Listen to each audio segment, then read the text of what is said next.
Hi, this is Zelenka and welcome to my podcast, where I interview great people who give me new perspective on how I can improve as a leader.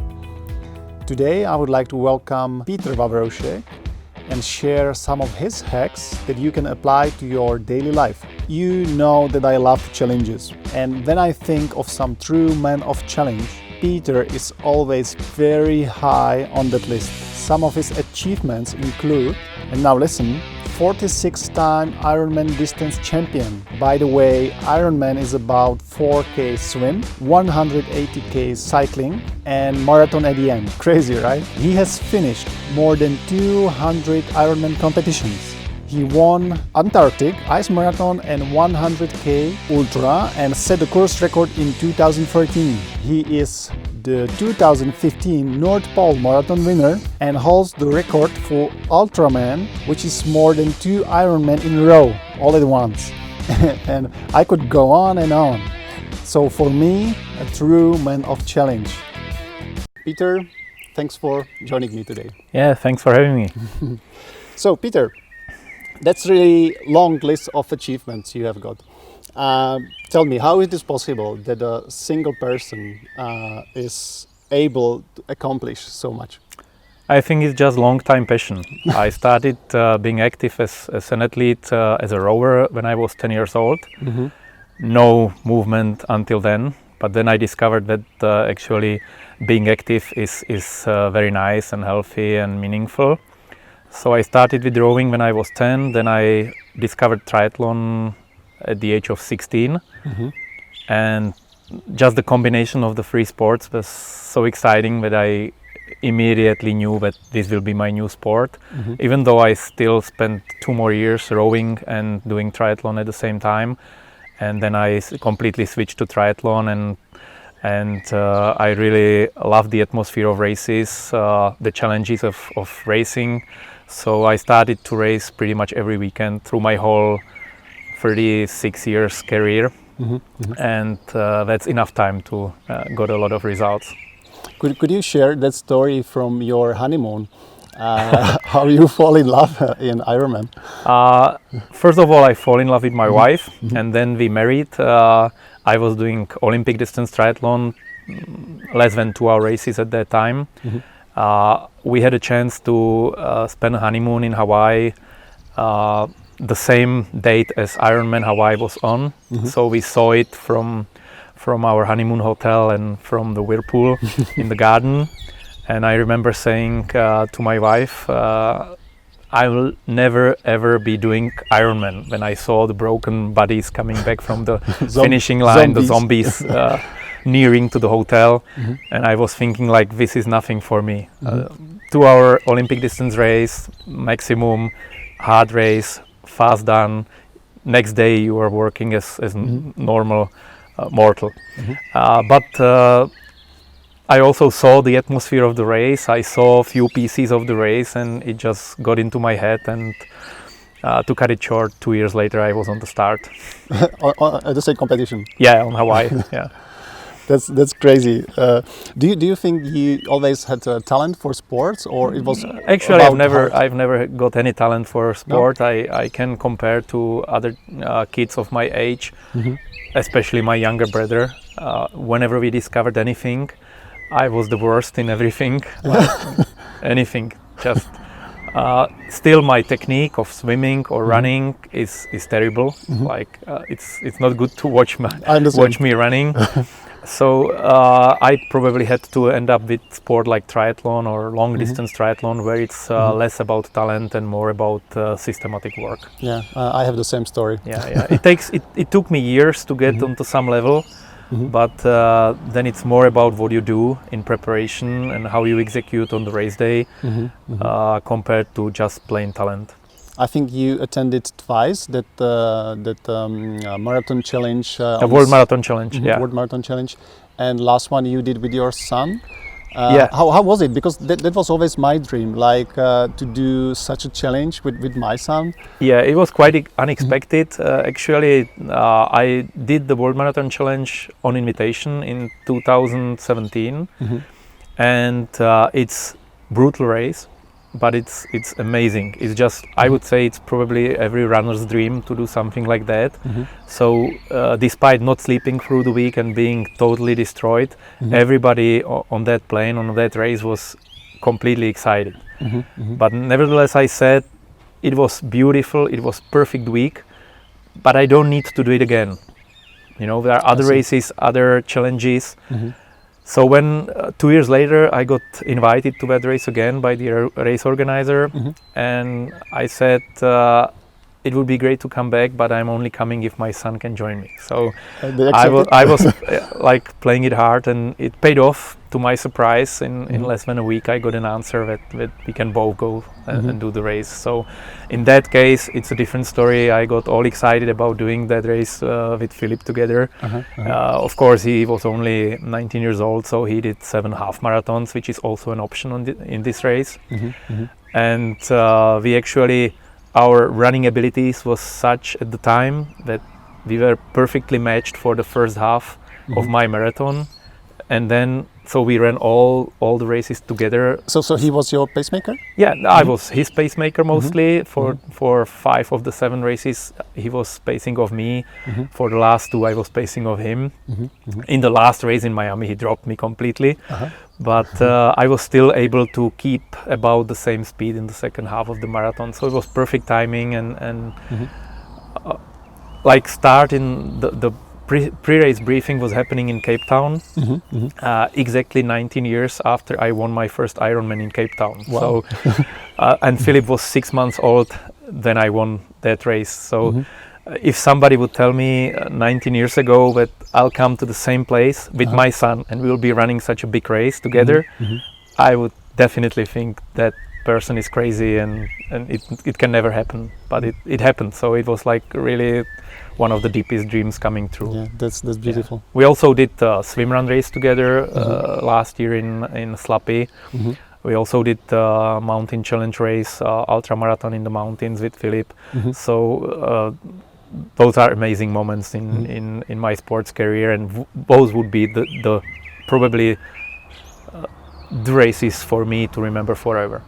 Yeah. The problem is I'm getting slower and he's getting faster. So he's now faster than you? Yeah, of course. Of course. He still didn't meet my half marathon record. He's still about less than a minute slower. The thing is, my half marathon record is 15 years old, so I'm not that fast anymore. So right now I may be a match for him for a marathon, but he's not going to race marathon anytime soon. It's too early for him to do it. So I think those 2 or 3 sweet years when we were racing as a pair together on similar level are gone now. And from now on, I would be just making him going slow if we race together. I see. Do you think that Philip, your son, will follow your steps? I don't think he's following my steps. He will be creating his own path through his future. I'm really glad that he decided to start run training, competitive run training. But he only started when he was 15 years old. So I never pushed him, despite being asked since he's 6 years when he will go into my footsteps, when he will become triathlete. I always said whenever he decides to do whatever he wants to do. So he decided to be a runner at the age of 15 and there's no delay, like 2 years later he was running 10K in 33 minutes. So there's no need to start too early. Yeah, I definitely agree with you that we must give that freedom to our kids. Yeah, that's the main difference. I mean, if I would be pushing him from his young age to do triathlon or anything, it would always be like I have to, because my parents told me. You know, I waited for the moment. I had the same when I was a child. I want to do it, and then I'm doing it on purpose, with excitement, and not being pushed. If you're pushed, you try to reverse it. Peter, you are also successful in business, and you represent different brands like Blue 70 and SLS Socks. You're also part of organization of triathlon camps. Do you feel that your philosophies about sport can be also applied to a business as well? Of course, I think that sports, like competitive sports and competitive business situations are very like each other. Like already when I was at the university studying economy, I never knew I already got a professional license for triathlon, and I had no idea I can be professional triathlete, for next 30 years. So I thought it'll be for 2, 3, maybe 4 years. So I still kept studying economy and other school and doing a lot of learning through those years. And then I discovered that even though I decided to do purely sport at the beginning, I'm applying those economic theories to my everyday decisions. I see. Regarding my connections to my sponsors or partners, more than sponsors, regarding the communication with race organizers, regarding the decisions whether it would be better to go for a swim in the morning and run in the afternoon, or no training altogether and doing some rest, or maybe communicating with those organizers or potential partners. So it's always about the same rules as in the business. So you apply science to sport. I would say so. Yeah, it helps. Did you ever have opportunity to do something else? Like, did you have any business opportunity? I've created some of my own later in through my career. Like for last 15 years, I'm representing Blue 70, and for last 13 years, SLS Free Socks. So I created my own business, my little business, and I had chance to be a part of the huge business, to like really big company on financial markets, and I decided not to go that way because I want to be my own chief. I want to have enough time for my family every day, and I don't want to be pushed by somebody in the company ladder above me. So even you could be a millionaire. I could have been, but I'm not missing that opportunity, and not at all, because I've never. Everything I did through all those years was my decision to do, and that makes me really happy, I think. And this is why I admire you, your relationship with your family, and I think I never seen you when we met at some race without your family. There are races where I go without my family. My family joins me mainly for races where there is some other interest than that race. So I see. If I'm racing in Miami, we would spend a week in Disneyland. If I was racing in Cancun, we spent 2 weeks there. If there is a nice cruise going from the city when I'm racing, we would go there. But they wouldn't go nowadays. They wouldn't go to small races where they've been several times in the past, because they don't need to see me racing anymore. I understand that. It's quite clear. So we to go together to races, we pick destinations where it's something interesting except for the race for them. So, and what is the most important thing in your life? Is it a family or something? Yeah, of course. I love my wife. I love my kids, and that's the most important thing in my life. And I'm really happy that the work I chose or the career I chose allows me to be the master of my time and spend as much time with them as possible. Yeah, I really like that approach, and it's a pity that not many people are thinking this way. Yeah, I mean, it's also not only you can be thinking this way. It's very difficult to achieve that. I mean, I was in a way I was lucky that my career got successful from the very beginning, and I was able to for the first few years of my professional triathlon, I was able to bring decent prize money from big races, which helped me to build house, to buy a car and to support my family. And then over the years, I improved my partnership with all my strategic partners. I'm not only having their logo on my race attire, I'm consulting with them, new products, other athletes to be sponsored by them, promotional projects, stuff like that. So it took plenty of years to create the situation when I'm able to support my family only by doing sports and think about around it. But it's not really easy. I see. And do you think, because you, as you mentioned, you coach several people, in their triathlon career. Do you think, or don't you think that maybe some people they take triathlon as an escape from their daily problems? It may be true for some, but that's a dead end. I mean, if you choose such a difficult sport or time-consuming sport like Ironman, for example, as an escape from your family or other problems, it will be terminal escape. Nobody will be waiting for you. If you come after 10 hours in being in job and you leave for another 4 hours for training, I don't think there is a family waiting for you at home anymore. Yeah. Especially if you feel like escaping from them. So it may be like a short time thing, but with my clients and people I know, I have more feeling that it's finding a new challenge in the life. Like they built a successful business where children got bigger and they don't need their parents to spend as much time with them as when they were younger. And it doesn't have to be men, can be women as well, when they are looking for something new, to strive for, some new goal, some new challenge. So if it's reasonable, they don't have to spend as much time in their jobs as before. They are not required to spend as much time with their children as before. They can now find more time to train and find new way of fulfilling their daily efforts. I see. Yeah, it's also my story, part of my story, because I was leading a company. Then I fall in love in triathlon. As usual, you start with the short distance. Then you are aiming for Ironman. That at least once in your life, I have to do it. And somehow I just didn't left or right. And I was during the day in the company, in the afternoon training. And I think we also had little fights with my wife, but she showed me that maybe I should. Yeah, understandably. Yeah.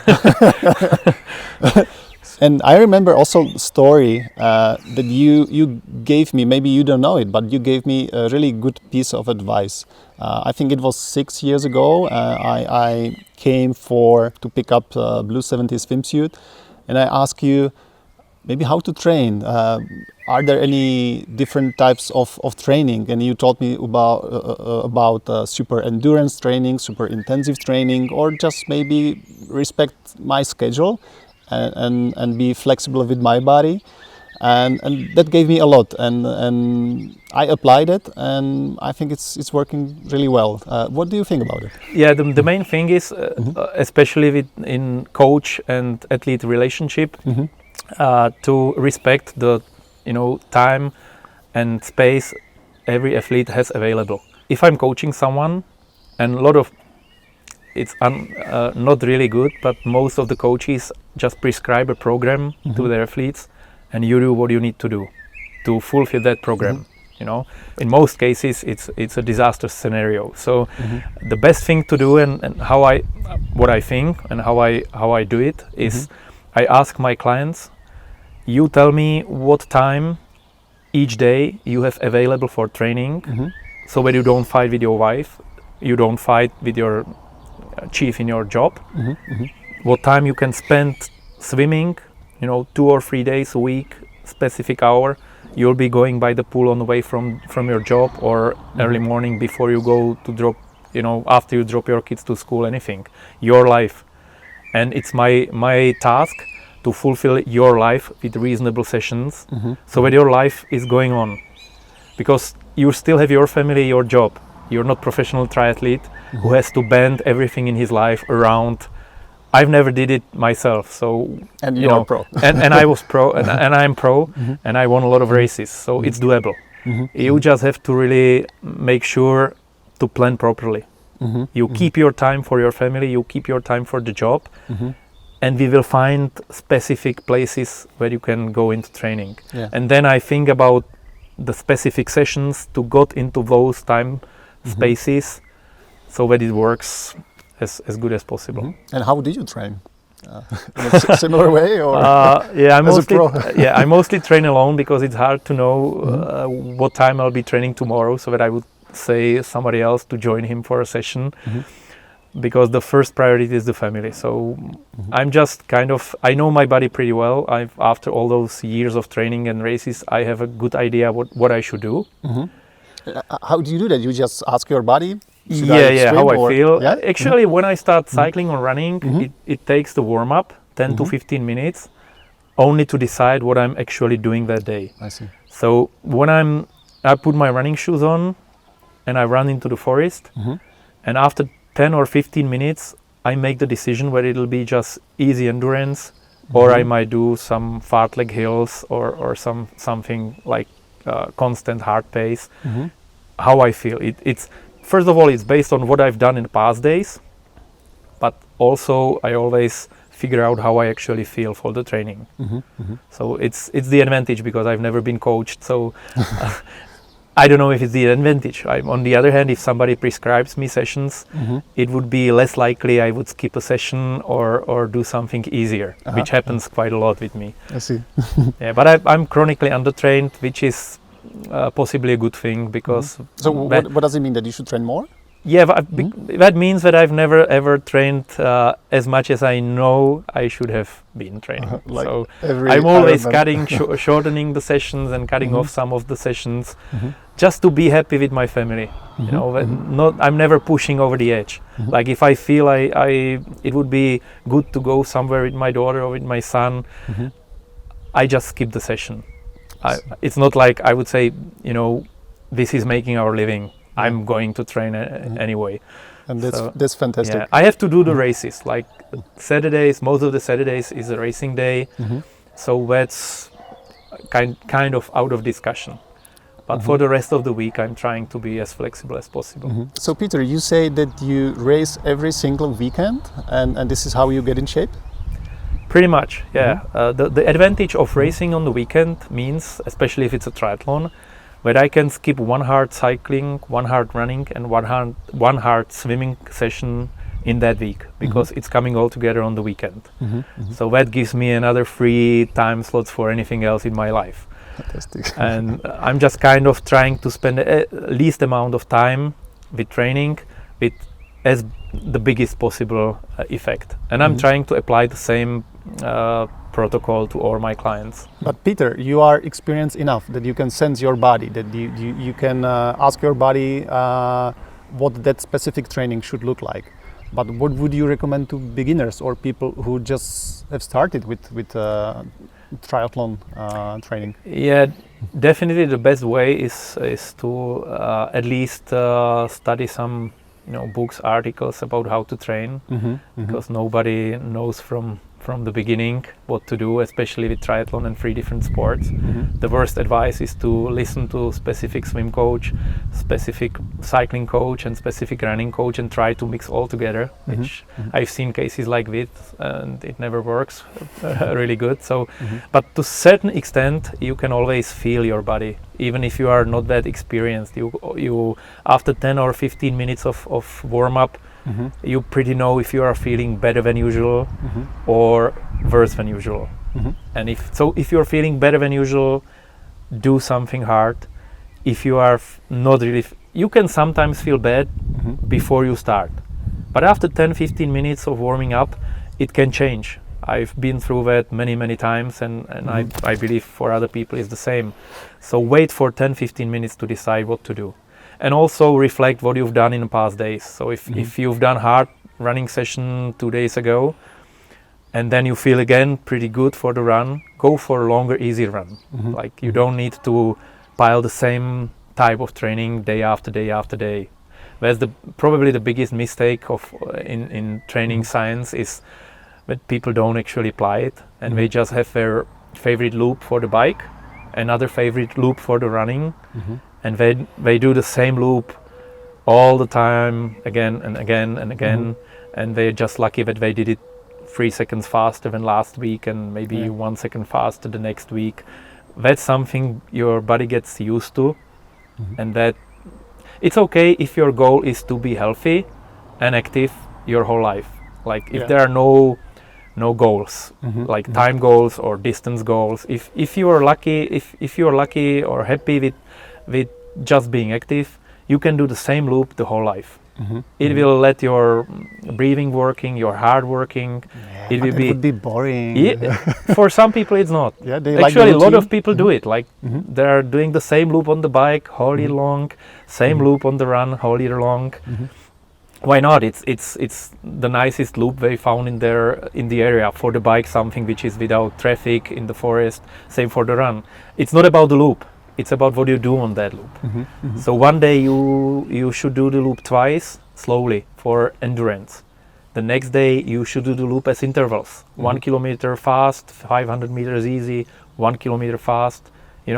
Just the variety, different motifs on that loop. And that's what not a lot of people do. I see. But I would like, what was very interesting for me, that was that part, how to listen to your body, because I have my own experience. It sounds really nice that I should listen to my body, but I had my times where I was so motivated that I have to accomplish that Ironman distance. I have to run marathon under 4 hours, or it can be anything.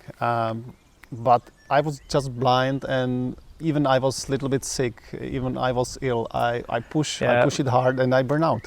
Yeah, that's the moment where the motivation is too high, and you just want to believe you have to do everything, you have to do all that huge volume. It's hard. Yeah, but in that case it's better to have somebody who is overlooking your sessions and somebody who will tell you like your numbers, like pace, heart rate, stuff like that is going off charts. And you are tired, you need to rest. Something like that. It's like in the business. Sometimes you can do it alone, but sometimes you need a coach. Yeah, there are so many parallels between sports and business. It's pretty much the same. You always have some competitors which you are trying to beat. You always have some goals you want to try to achieve. You have some sources which you decide which to use, whether to invest into better bike, whether to invest into more running, whether to invest into experienced massage therapist. Those are inputs. The same for a company creating a product, or sportsman, athlete creating a result at specific race. So it's always about decision making, which of the sources makes more sense, money-wise and the result-wise, and try to mix it optimally. Same in the business as in the sport. So you should have realized at that time when you tried to achieve your first Ironman that not only that the more is better is not the proper approach. It's not the proper approach. It's not definitely, it may be working in most of the economic situations. Like it's a basic rule for people's decisions in the business. More is better. But it's definitely not working for athletic improvement. I agree, and actually you got to where the marginal returns are getting down. Like you can, if you train, let's say 12 hours a week, the more is better approach says if you will train 14 hours a week, you'll get faster, you'll get better, stronger. It may be and may not be the true. Maybe your current fitness, your time availability, your ability to recover from all those sessions, the amount of other stresses in your life, like family stresses, neighbor stresses, work stresses, is so high that every hour of training more gets you deeper, gets you into overtraining or maybe into injury, stuff like that. So to find the proper level sweet of spot, the sweet spot is very difficult. And sometimes going for massage or easy swim instead of hard run may actually be a lot better decision for your future result in triathlon. I agree 100%. And actually for me, slowing down also in my life, in the business, I just speed it up by slowing down. So it really works. So as I said, I've my whole career I've never ever trained enough. Like I've never ever trained as much as I knew I should and could, and I also know that my body would handle it. I know that my body has no problem to train for 35 hours for a week and still recover from it. But I rarely get over 20 hours. So I know that there is pretty big difference between what I do and what I can do. So there is no risk of overtraining or burnout. And it's a good thing. Maybe that's the reason why I'm still in shape. Yeah. Yeah, and you are best in the world in some disciplines. Yeah. So. If I would be on the edge, like I would definitely be burned out many years back. You can't be on the edge all the time. So sometimes, if there is a big race approaching, like Marathon des Sables or Antarctic or other polar races, big Ironman races, Ultraman, I'm trying to get closer to the edge, but it may be like for a month, for a few weeks, to get closer to the edge, to get into peak shape for that one race.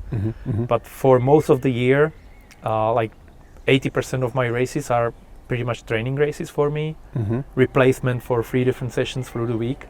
So I don't really care if I'm going to be last one, first, 7th or 15th in Olympic distance triathlon I do for training or half Ironman. I'm going there to do my specific intensities for future Ironman or Ultraman race where I'll be going for the result. So that keeps me with less stress overall and less tired, and it just works. But you need your head to be strong. Yeah. I never had problem with the situation when I was in a training race like this, and I saw I can actually win the race if I go really hard all the way to the finish. And I never had problem to just drop off, let it go, finish 5th or 6th. Like last weekend I finished 3rd at sprint distance triathlon, even though halfway through the run I was leading the race. But I saw 2 other guys running together with me. They were both devoted to go as hard as possible to win. And I knew that there is another triathlon the next day in my tri camp. So I just let go. I was thinking like 3rd place is nice. I'll be winning my category, who cares? but I've just done everything I wanted to do. I've done fast swim, hard bike, hard break from the bike to the run, the transition. And now if I would go hard all the way, try to win the race, I'll be completely destroyed and not able to be reasonable competitor for my clients at the training camp the next day. I see. So I eased it off, jogged into the finish, enjoyed the day, and then the next day I was racing again, Olympic distance race, a little bit lower on my heart rate as a preparation for longer races to come. That is so fascinating to me, and these are the words of true champion for me. Yeah, you have to decide before the race. This is training race. So even if you see the possibility to win, this is not the day I want to go all out. Because you can only go all out few times a year. You can't do it every week and think that you're gonna be all right. You wouldn't be. So like 80% of races I do, I go kind of easy. Like in level I need to prepare myself for those 10-20% which really count. Okay. You have been a hero of mine for last several years, and I just maybe want to recap some lessons that I got from you. So first, slowing down can sometimes mean speeding up. That you are very precise with your planning. You know what to do. Your head is very strong. You watch your competitors. Maybe can we stop a little bit there? How you do that? Like how you spy them? No, I don't. I actually don't. It was just parallel to the business world. When if I'm preparing for some big race and I know there are 5-6 guys who will be the biggest competition for the overall win, I would probably check their Facebooks, what they do in their training, how they've done in their preparation races, and try to adjust my training to match their strong sides and maybe find some weak point where to hit them. Yeah. But I don't have time to do it really, and with so many races behind me, I pretty much raced everyone on the circuit from the pro competitors. So when I'm coming to the race, I only use my past experience with those athletes, and I know what to expect from them. So it was more when I decided to do something different than triathlon, like the Polar Marathons or Marathon des Sables, World Marathon Challenge, when I had to check who the biggest competitor for overall result will be and how he is doing. But I see. I'm not spending much time doing that. Me too. I think if you know that you can achieve a good result, you don't need to waste your energy by doing that. Yeah, but it's always good to know how the others prepare, the top guys, because it can be a nice inspiration for you. Yeah. I mean, one of the main principles of training, and it's more in sport than in business, but also applicable in business, is to come with something new every now and then. If you turn your training sessions, like I'm in competitive sports for 36 years now. So if I would be doing the same sessions for 36 years, I would be nowhere. Like the body gets used to it, and there is no need to improve for the body. You have to get it out of the homeostasis, you know. Yeah, you need to destroy it a little bit in different aspects, and then it finds a need to adjust, to be ready for such a big surprise next time. And it's hard to surprise your own body with your own ideas after 36 years of, you know, I can imagine. trying to figure out what to do, what new to do in your sessions. So it's always good to know what the best guys in the sport are doing, and then sometimes think maybe I should try, you know, and bring some new element into your own sessions and maybe find out it's working for you as well. What was your best innovation in your career? What was your aha moment? Best tip that you can share with my followers? It's a top secret. You have to be one of my clients to find out. At least one as a... It's just so many. I'm trying to surprise my body with something new every 2 months, which is about the time where one kind of training sessions can be effective.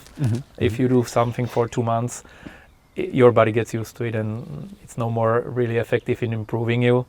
So it's usually a situation which creates a need to figure something out. Like if I'm supposed to go into hilly cycling sessions, and because of some storm or rain, I end up being in my basement on a cycling trainer.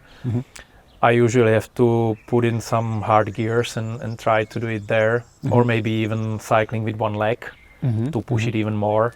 I see. So always trying to figure something new out. Yeah, and I like that approach. I'm a big fan of meaningful challenges, and especially in this endurance sport, you can find plenty of them. And the easiest way is also to follow others, to read articles from different coaches. Nowadays there's plenty of stuff on social media. Maybe I don't have time to follow that, but if you really want to, and you follow some top pros who have their video blogs and YouTube channels, you will figure out a lot of ways, sometimes really crazy, like some of them. There is one part of athletes, especially the pros, but a lot of age groupers as well, who see like triathlon is the center point of their life. They can just devote all their time and effort into being the best possible triathlete. I've never been in that situation, and it's not my goal by any means, but there are people like this, and these people, they are doing crazy training.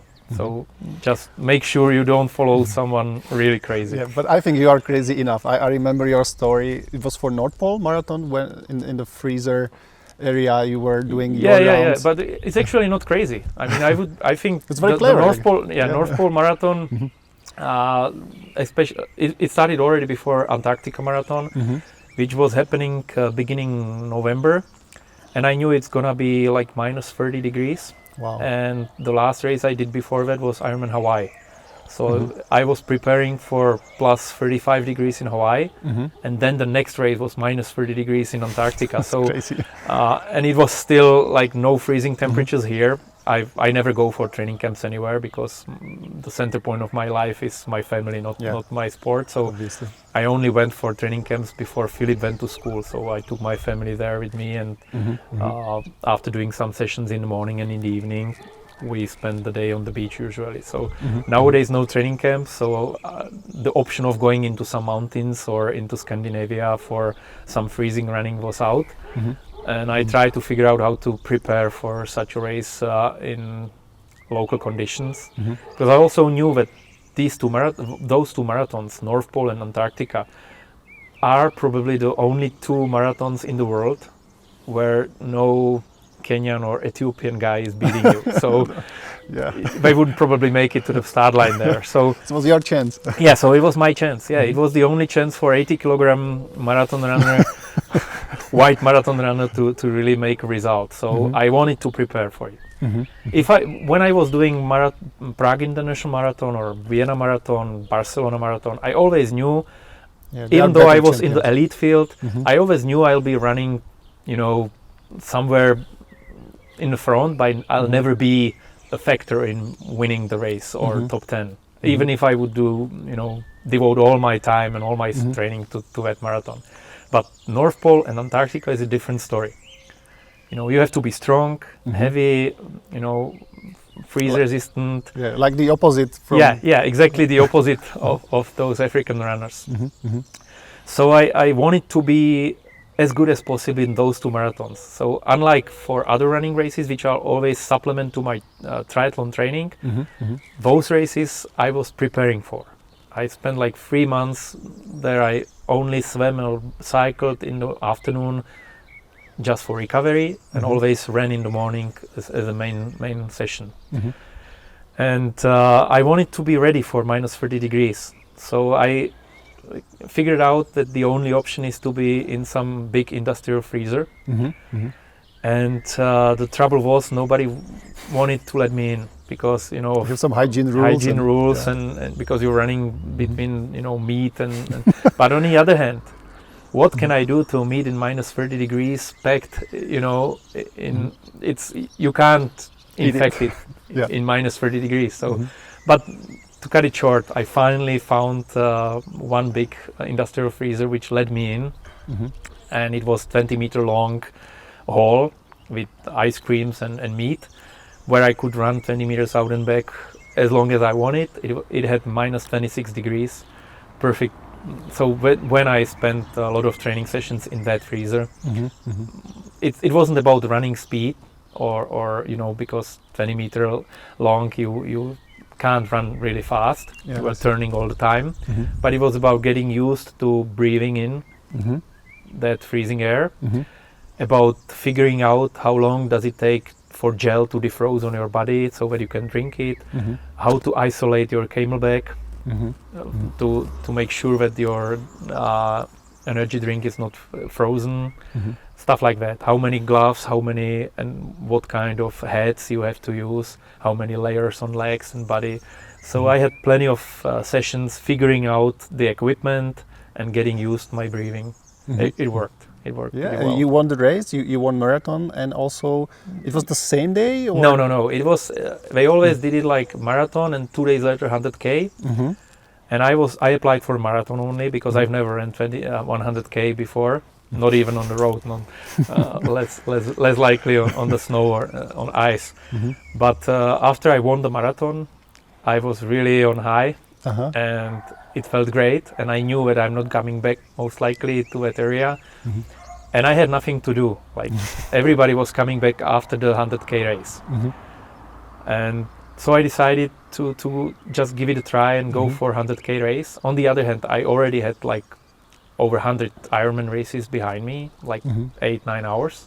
So I knew my body is able to, to race for 8, 9, 10, 11 hours, which is the course record was about 11 and a half. So I knew I should be able to exercise for 11 hours. I was used to the freezing temperatures already. And I suppose my legs won't be beaten as much because you're running on soft snow. You're not hitting it. If I would be running 100K on asphalt, it would be a lot harder. Even after the marathon, I felt that the legs are okay because it was on soft surface. And I'm used to running most of my sessions in the forest. So what kills me is the concrete or asphalt. So unique situation, I applied.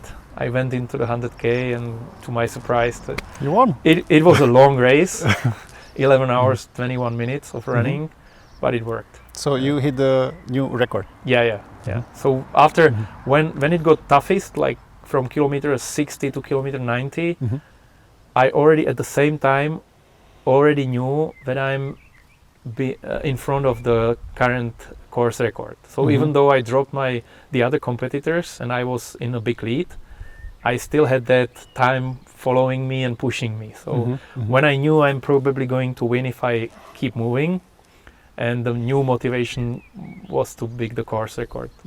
And that pushed me all the way to the finish. So that's a really crazy story, and I love it. Yeah, I enjoyed it actually. Yeah.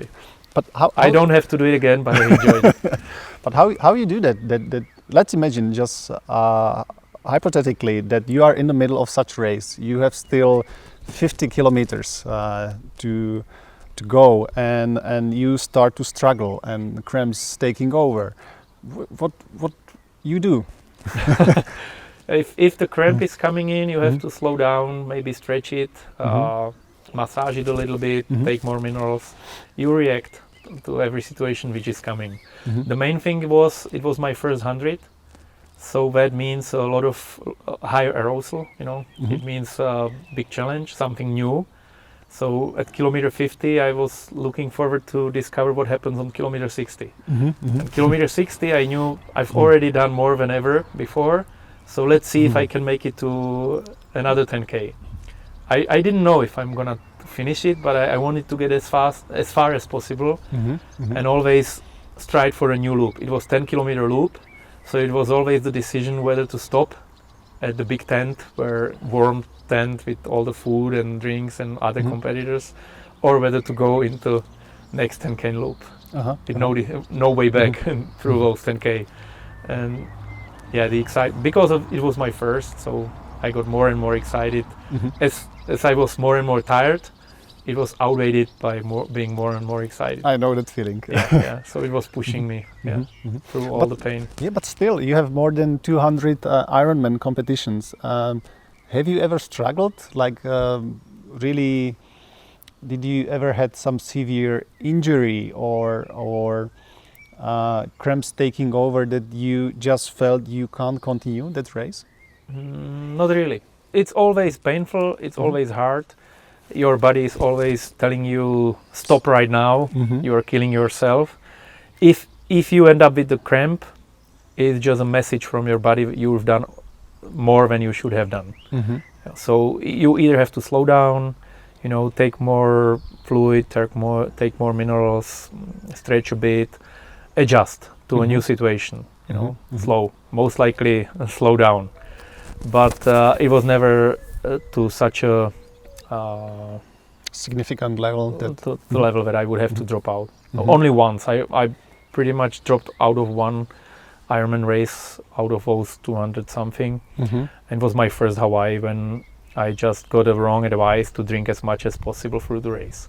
It was my first race in the heat, first Ironman in the heat.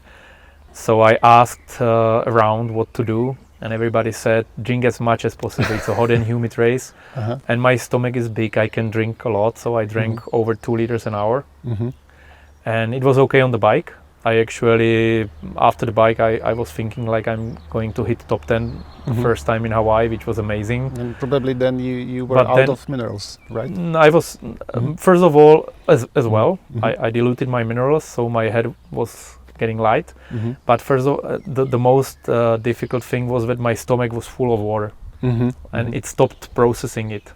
So I was full of water, and I have dehydration symptoms. So and it was okay on the bike because you were sitting and just pedaling. But when I was on my feet and started to run with the stomach blown with fluids, it didn't really go well. So I made it to Energy Lab, and I think at kilometer 32 with 10Ks to go, I wasn't able to make a step. So I dropped out of the race. So that was the only race in your life you dropped out? Yeah, and it was a mistake.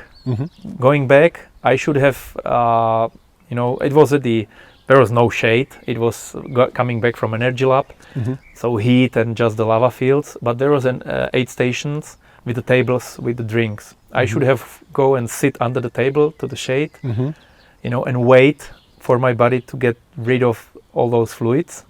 Because when I was taken to the finish line by the organizers as a dropout, took me about an hour. When I started to pee, I had to go like 15 times in an hour. And then when I was ready to sprint, and it was still like 7 hours for, you know, the official limit to finish the race. Yeah, so you could. So if I would wait, instead of being taken out of the course and waiting at the finish line for my friends, if I would just wait under that table, cheer at the athletes, and wait for my stomach to get rid of the fluids, I could have finished. Not, of course, not in anywhere close to the lead. I would finish in the middle of the field, but I don't have trouble with that. So it would make me a lot happier when actually. And I had no idea that it was my third Ironman race so far. So I had no idea there will be another 200 Ironmans I will all finish. I was young and crazy. I was thinking I'm going to hit top 10 or die. Fantastic. But I know that you also analyze every single race you have, and you are very precise with that. So how you do your self-reflection? Yeah, it's self-analysis of every race you do. It's the most valuable source of information everybody has. Like you can read a lot of books, you can read all the articles, race reports from other people. You can always learn from those people and from their mistakes or successes. But the most valuable data source is your own race experience. So and it doesn't take a lot of time. I think it takes about 10 minutes to make that analysis in just simple sheet in your computer or on a paper, whatever you prefer. Just average heart rate for each part of the race, average pace for each part of the race, percentage you've lost in that session against the best in the race, what you've eaten, what you've drunk, and then pluses and minuses. Everything you think you did right in the race, everything which helped you to perform best or which helped your performance, and all the mistakes you made through the race. And believe me, in Ironman, you know that in Ironman there's plenty of space for mistakes. So then this takes about 10 minutes, and then the next race you're going into, you look at those charts and see all the plus things you've done. Okay, I'll do it again. And you check the mistakes you've done. Usually something like started too fast, going too fast for transition area, you know, forgot my drink, anything. People have tendency to repeat the mistakes. I've seen it many times, not only with me, but everybody else. When you have that mistake noted and you do it again the next race, you have those two races compared and the same mistake repeated, you have to use the data source. You can't do that mistake again. And you know those athletes where everybody says he always starts the bike too fast, and he does it like 20 races in a row. He's not using his own data. You know, everybody else knows it, everybody else sees it. He didn't analyze his race. If he would analyze his race and find out I'm always the fastest in the first part of the bike, and then I'm always walking towards the end of the marathon, he would have to adjust. You know, so he can read all the articles in the world, but this athlete should just, you know, use his own data. Yeah, and we can apply the same thing also in our business. Do you feel it's the same. Do you think that sometimes you apply some of your routines or habits also in the business? Yeah, I would say so. The main reason is that all my training strategies were created out of business models, out of microeconomic rules. I apply those into my training. So now when I'm starting some small businesses, I'm taking those rules back to the businesses. Maybe that's crazy. Yeah, because it's way too far when I finished the university. So I don't remember a lot, but I use those rules over the years in my sport. Could you give me some specific example? It's just too many. Like you know, marginal returns like would be the simple one. You know, it's not always more is better. You know, or if you add something, the effect towards your final result is less and less, and from certain extent, it can be even worse. So it's probably the simplest one. Okay, I have another question. How do you avoid getting sick? That's a good one. I've been sick as a child all the time. Yeah, me too. I spent half of the school year at home with drinking tea and lying in the bed. But it was only until I started with sports, with rowing at the time. And I think that the best prevention from being sick is to be active outside, to be with the elements, to get splashed by the rain frequently and quite often, to be in a cold wind frequently. The body reacts. It's the same with training. If you train for running, you're a good runner. If you train for being wet and cold, you are being able to withstand being wet and cold. So it's just the usual rules. Eat healthy, sleep regularly, be active, don't hide from the elements. Because if you avoid to be cold and wet in the rain for a whole year, and when it for some reason you can't escape it once, you may get sick because your body got hit hard. Yeah. So living healthy, and also it's also about all the stresses in your life. So if you are really stressed in your job, or if you are in a big fight with your wife, and then you put another stress on top of it with hard running session, it's a disaster receipt. Yeah, tell me. Then it's 3 different stresses on one body, and that ends up being sick. I have So some always, experience with that. always realize to take it to extreme.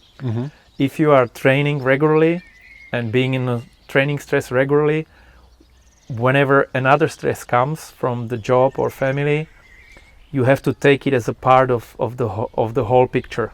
You have to make less stress from training at that time. Otherwise, your body wouldn't be able to cope with it and can end up sick or injured, overtrained. So also all kinds of stresses are counted together. Yeah.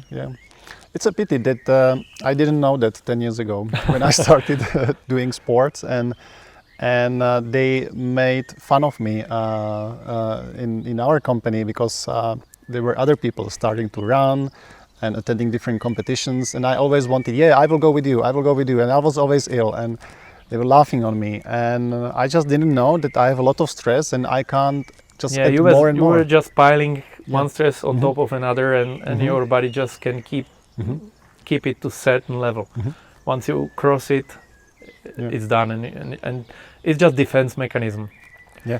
So I can tell you my top secret thing, how I did my first Ironman. I started to train yoga and breathing exercises, and I didn't train a lot.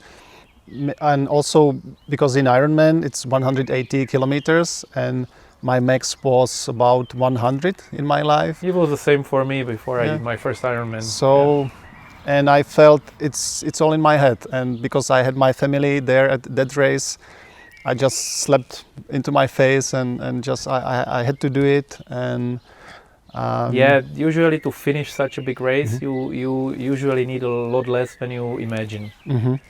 You don't have to do Ironman in training to be able to do it on the race day. Yeah. And you told me that. I just couldn't believe that this is possible. So yeah, if you don't have that experience yourself, it's hard to believe. I understand that. Yeah.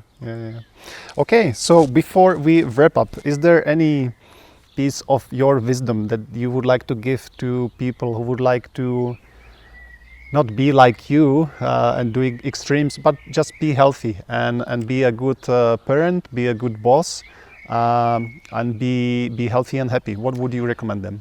Yeah, I would say make sure what your lifetime priority is. Like, you may be crazy about Ironman or some marathon, but think twice. If that's your center point for the rest of your life, then go for it and just eat, sleep and train. Forget your family, forget your job, forget your friends, if that's what you want in your life.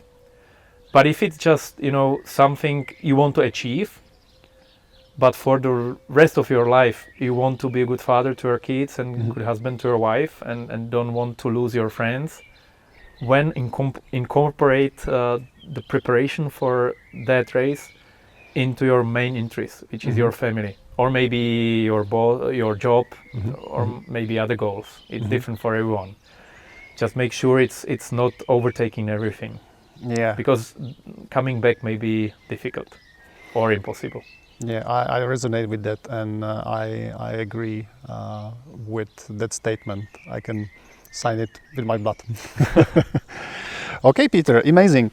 So thanks a lot for sharing your tips about how to overcome different challenges in sport, business, and creating a healthy work-life balance. And I wish you all the best. Thank you. That you keep that balance in your life for many, many years. And that you have that passion for sports, that you keep inspiring others the way you inspired me. So thank you so much for joining me today. It was a pleasure. Yeah, thank you. Anytime. Thank you, Peter. Thanks for listening to this interview. This podcast is about sharing the inspirational sides of people we know in the hopes that it motivates you to explore yours. If you like it, feel free to share it and let us know. And if you don't, we would love to hear why.